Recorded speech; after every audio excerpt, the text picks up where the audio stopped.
हो सकता है कि सुई की नोक में से ऊंटों की लंबी कतार निकल गई और हाथी भी। एक किसी पश्चिमात्य ग्रंथ में मैंने ऐसा पढ़ा। दराज खोली, कहीं हम यात्रा में थे, उनके दराज में उनका पवित्र ग्रंथ हमारे हाथ लग गया और पहली बार लगा कि ये अनायास नहीं हुआ है, भगवदीय विधान है। उनके कोई धर्म ग्रंथ हमने पढ़े नहीं और अनायास ये ग्रंथ हाथ लगाए तो पन्ना पलट के देखो क्या लिखा है।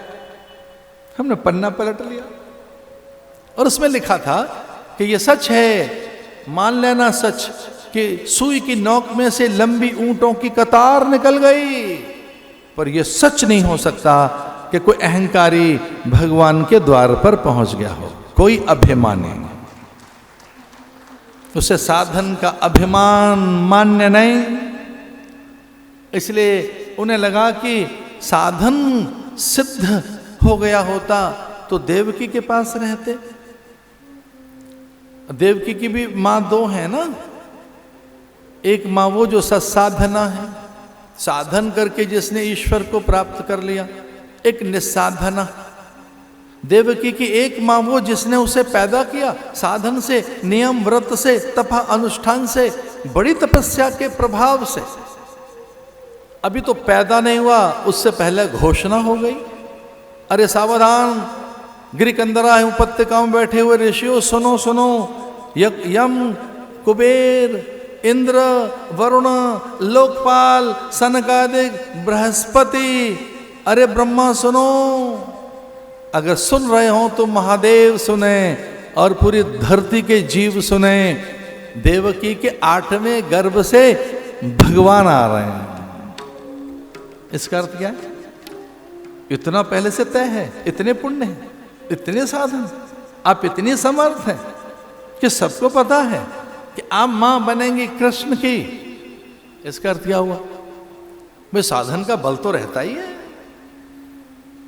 उसे विस्मृत नहीं किया जा सकता, उसे भुलाया नहीं जा सकता, उसकी उपेक्षा नहीं की जा सकती।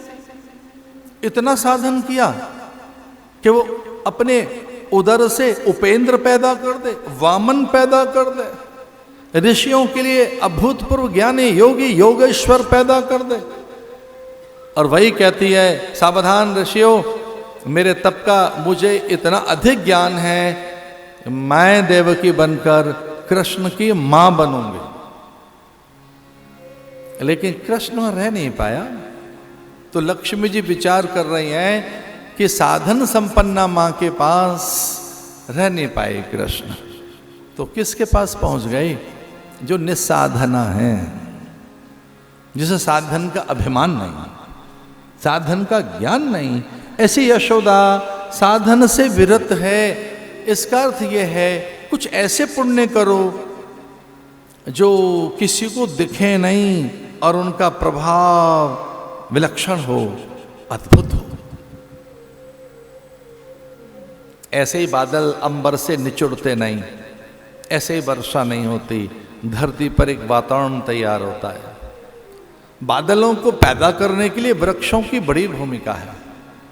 बादल और फिर बयार और प्रकृति की आर्द्रता, वृक्षों की सूक्ष्म अदृश्य कोई आर्द्रता माने गीलापन, पूरी धरती पर एक परिवेश बनाते हैं, तब बादल आते हैं, तब निचुड़ते हैं, पर्जन्य तब प्रकट होते हैं।